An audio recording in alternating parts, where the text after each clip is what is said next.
अपनी जान की सलामती चाहता है तो बोल पाकिस्तान जिंदाबाद। ये हिंदुस्तान का सर है, कभी झुक नहीं सकता किसी के आगे। तुम साले हिंदुस्तानी नेता कुर्सी के लिए अपनी माँ को बेच सकते हो।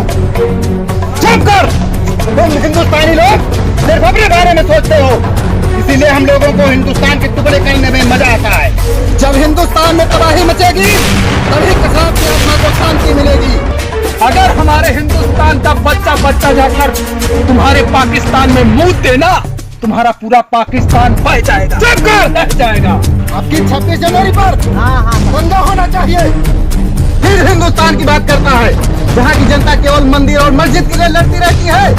फिर चल इसका साथ है पाकिस्तान, वहाँ हमारे आका इसका फुटबॉल खेलेंगे।